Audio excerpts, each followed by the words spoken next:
From WLWT, this is Let's Talk Cincy, presented by Western and Southern Financial Group. Put our financial strength behind you. Hello, everyone. I'm Curtis Fuller, and welcome to Let's Talk Cincy. Today, a very important show talking about some critical issues facing our community. And with me, two people who really don't need much of an introduction. First of all, Reverend Damon Lynch III. He is the pastor of New Prospect Baptist Church. And also with us is Dr.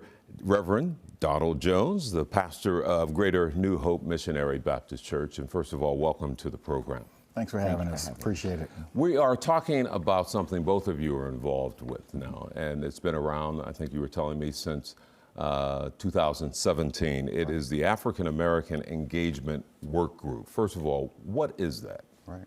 Don? The African American Engagement Work Group is an initiative brought through faith community churches to deal with the substance use disorder and opioid use disorder in our community. In the Black community, the rates are very high, the death rates are skyrocketing, and this initiative was brought because it was felt that the church could be the conduit by which we can make an impact. It's one of those things that's not talked about a lot. It should be talked about more, but it's not talked about a lot. Right.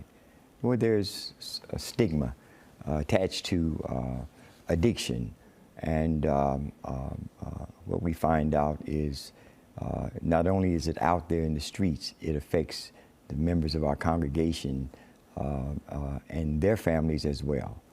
Mm-hmm. All right. How did this now work group, because many churches are involved in this? I know in the faith recovery community, there are about 12 churches. Mm-hmm. And pastors who have been engaged. We actually, all the pastors went through some training, trauma-informed care, suicide prevention, CPR, and these are the pastors. Not our members are going to go through the same training, but to have these pastors take their time to come out and receive this counseling and training was powerful. My experience with people dealing with addiction started when I started pastoring New Prospect Baptist Church 35 years ago at the height of the crack cocaine epidemic. And I literally watched people die from dealing with crack cocaine. I would see people come into the church and their lips would be burned up. And I'm 30 years old. I had no framing of that. So why is that? And well, they would at that point breaking off car antennas to smoke the rock, and it would burn their lips up. But I watched people. I watched families be destroyed. And I remember one day during preaching, I said something that I thought was profound. I said, you don't need NA and AA, you just need Jesus. And people said, amen. But after church, people in NA and AA came up to me and said, Pastor, I hear what you're trying to say, but NA and AA actually saved my life. And so through AAW and what we call faith community congregations, we are working together to get people into treatment, to remove the stigma, to let people know that treatment is available, accessible, and affordable. And through these 12 churches, and more churches will come on board, we have sober living residents. We have churches that focus on counseling. Many churches have NA and AA meetings in their congregations. So on November 22nd, we're asking people in recovery to come out and celebrate with us, because we want to celebrate them, their struggle, their successes. And then we also want to learn how can the church better be a partner in your recovery and partnering to help others get into recovery. Mm-hmm. And this issue of suicide, you're going to address that issue too, because again, it's one of those things you mentioned, the stigma of that. People wrestle with that, and I know as ministers, you have to address that issue with families who have dealt with this, but the importance of that issue as well. Without a doubt. When we were coming along, suicide was unheard of in our community. Mm-hmm. And persons who did commit suicide were usually older. But now we have teenagers that are exposed to even ways to do it online with technology, et cetera, and with the challenges that they face within their own individual lives and families. The pressure is great, And so we have to deal with the fact of introducing them to the same kind of situation support when suicide happens, to have resources that can help them to work through that. And so it's not just substance abuse, it's not just opioid abuse, it's mental health, which is inclusive of dealing with suicide. And I know that organizations like Talbert House also involved in your efforts. We're going to take a break and then talk about other partners that you have as part of this event coming up November 22nd. Right. At Thank New you. Prospect. Yes. We'll be back in a moment.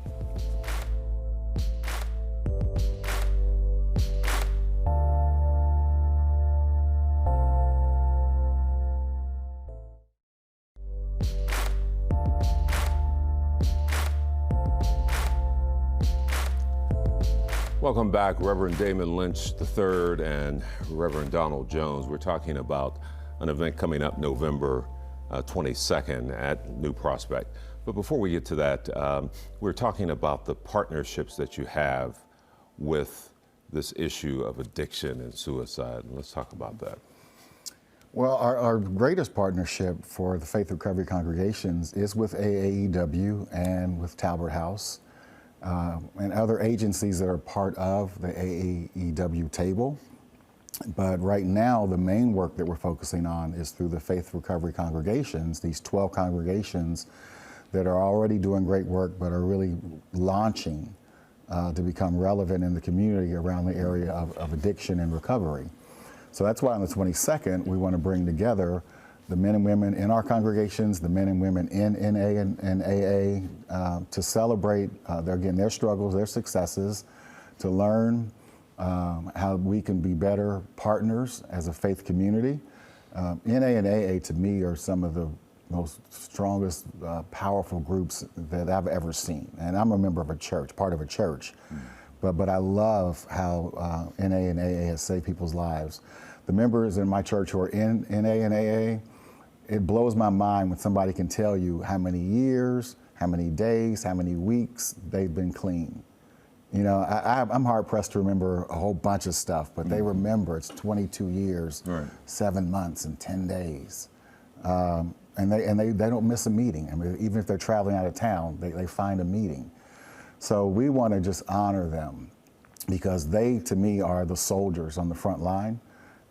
That we as a congregation need to be partners with to bring more men and women into recovery. Because as Don said, when a person's dealing with substance use disorder or opiate use disorder, not only is there the issue of suicide, but homelessness, you know, losing your job, losing your family, not being separated from your kids. And part of the tenets of NA and AA, those 12 steps, number one is acceptance, but number two is faith. So we're here, and we want to be part of that struggle, part of that success.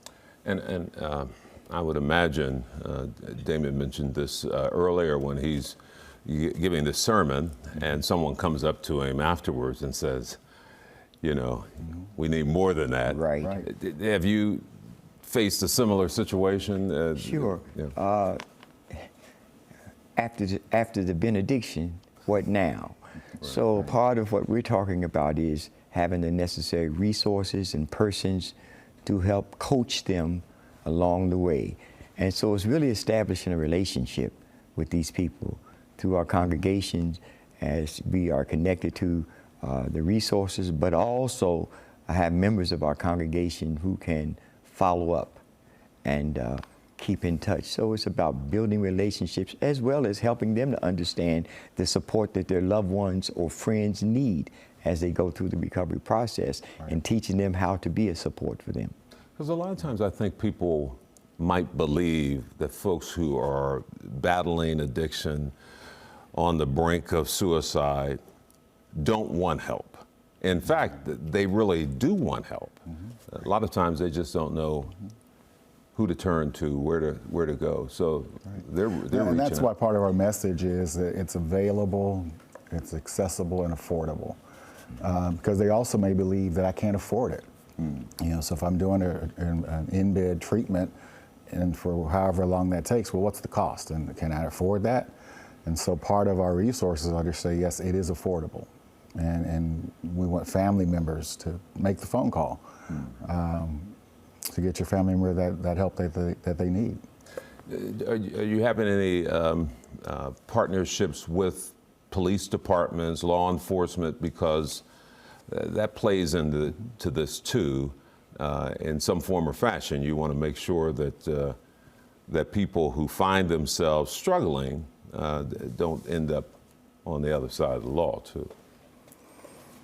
Oh, I agreed. I don't know if we've got any partnerships. We got partnerships. Well, we have partnerships with law enforcement who are, at the table. We have core meetings with community support, and so law is there, and to help them to better understand how people respond when they're addicted and why they react in certain ways, and give them a certain ability to know, so they can be sensitive to that in their approach of addressing it, et cetera, et cetera. And a main part of what we're doing is getting the message out, communicating to people behind the stigmas, such as if I assist somebody who is have overdose, will they get in trouble, or will I get in trouble in assistance? So part of our training has to do with providing that assistance and knowing that they're not going to arrest you if you help somebody. And even those who are having the issue, you're not going directly to jail because I overdosed.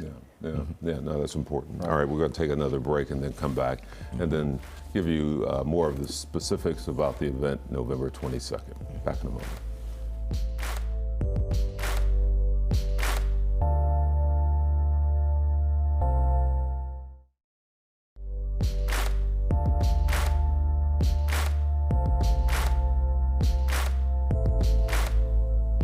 Welcome back. We're talking about an event coming up November 22nd from 6 in the evening until 8 in the evening over at New Prospect Baptist Church. You used the term celebration earlier, and that's important that people should know that you're really celebrating what people are coming out of.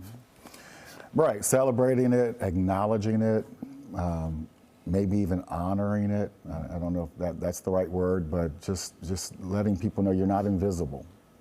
That you mean a lot to our community, and what you've accomplished is a great accomplishment. And so on November 22nd at the church in Roselawn, that's the invitation to anybody who is in recovery, in AAA. You are invited. Please come. It's dinner. It's going to be conversation and a celebration. And it's free. And it's totally free, sure. Yeah, that's good. As you go through this, beyond this event, then what's next? Because this is a great celebration, but what would you tell people in terms of resources that will be available to them beyond the 22nd? Well, many of those people that we hope come will be blessed by the information, blessed by the fellowship. It's basically beginning a relationship. Some of those that will be coming are already connected to a faith community, but others are not. So it's another opportunity to introduce the faith community to this community, to say we're here to support you in any way that we can. And it's a way to say in a broader way than what most churches say every Sunday at the end of the pastor's sermon, the doors of the church are open. Well, that's what this is. So they're not just open on Sunday. They're not just open after Pastor Donald's great sermon. They're open for whatever you need. We're open here to help you in your recovery, to help your family recover, to help bring your family back together. So it's a great way to say that the doors of the church are open. 7 days a week. Yeah, I like that. He said beyond the benediction.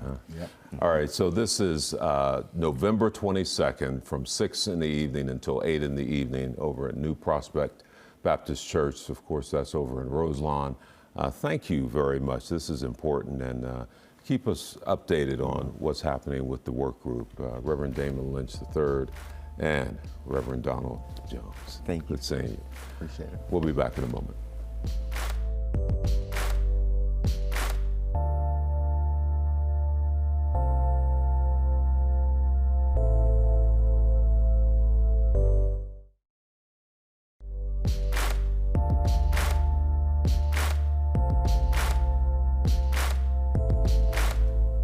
And welcome back, everyone. With me is Roy Sutton. Now, you've seen him on this program before, and normally we're talking about finances because you had a 30-year plus career in financial issues, banking, but we're going to talk about your role as an author right now. You've written this book. It is called Powerful Questions in the Bible. First of all, it's good to see you. And tell me how you went from banking to this book. Curtis, first of all, say thank you for allowing me to come on your show. Respect the work that we're doing, that you've done in this community. And, you know, when you really think about the idea of the time that we have, the vessels that we are entrusted with, we oftentimes have an opportunity to transition into a number. So I was in banking for 30 years, had great success, really thoroughly enjoyed that. And there became a time where it was very clear that I need to move in a different direction. And so that different direction became a book, or I'm now a published author. And I've always written, but this book here has some really special purpose and special meaning for me. Because you're an ordained minister as well, we should tell people. I am not a minister. I'm not a minister. So I'm an ordained deacon. Yes, serve as a trustee at my church, and I've served in a number of different roles. Been a teacher for over 30 years in Bible studies. Have served in a number of different ways in ministry. And this particular project is an outgrowth, one of some of what I have acquired over time. But also it is a part of, you know, what was given to me as an opportunity to share with others. So let's go straight from the title, Powerful Questions in the Bible, a study of God's voice speaking to his people. Talk about the book itself, what you hope to do with this. What message are you sending out with this? This book, Powerful Questions in the Bible, Curtis, is a book that's short on commentary, but long on the opportunity to provide discussion, and intentionally so. So when this project was given to me some 6 years ago, I was listening to a sermon, and then from that sermon about, you know, how we can become thoughtful around the questions that we face in life. I mean, you know, there's a number of questions in the Bible that I think would be substantive for us. So I began to write down these questions and came up with about 13, 14 questions that I wrote down from that message. And from those questions, so let me take this and build this out and see where it goes. And had an opportunity to really build those into just some really short lessons. Had an opportunity then to share those lessons with a group of a study group, and the response was extremely strong. Well, okay, this is a little surprising. You know, I just kind of put this together, shared it with the group, and they wanted to know, where's the book? So, well, there is no book. These are just lessons that were given to me. Have an opportunity to share it with you. Shared it with another group, and the questions they asked me again were, where's the book? Well, there was no book. And so that was, for me, in many respects, at least the first indication that there's something to this, that I need to really talk about the difficult questions that people face in life and how they can find spiritual answers that lead them on a path, that give them the answers, the strength to be able to understand what they're going through, be able to find proper answers that are led directly for them. I would imagine this is going to be helpful to folks because after an election, any election, people are asking questions. Why this? Why not this? So it could probably be very beneficial to folks right now. There's a lesson in this book that speaks around the idea of leadership. What does it mean to be a leader who has ethics, who has credibility? How do you pursue that in such a way that as a leader, you begin to share with others and understand that dynamic? There's a lesson on forgiveness in here that specifically talks about, you know, now how do we handle this area of all of our lives where forgiveness may need to be given or forgiveness needs to be received. So we've got a lesson in that regard, but more importantly, we have a lesson in there that really talks about on the inside, If we have things that cause us to have disagreements, where does that come from? What's the genesis? What causes that? So it helps to walk people through. So every lesson is written in such a way where you talk about content, which is the substance of the topic for each lesson. Then you've got context. You need to understand the history to be able to understand where you need to go with the content. So content, context, that then produces conversations, because it is not it's an individual study, but the encouragement is it can be used for group studies, small groups, women's groups, youth groups, Bible studies that can come together and talk about these difficult questions. And then lastly, it is to lead toward conduct. So how do we improve the way in which we walk, how the way in which we move, how the way we make decisions? So content, context, conversations that ultimately lead to conduct. We have a couple minutes left, a little less than a couple minutes, and I don't know if you'll be able to answer this in that time, but you probably have another book in the transition that you've made, because this is a leap of faith, a walk of faith, to step away from something that was so secure, something that you knew well, and then to take this leap of faith.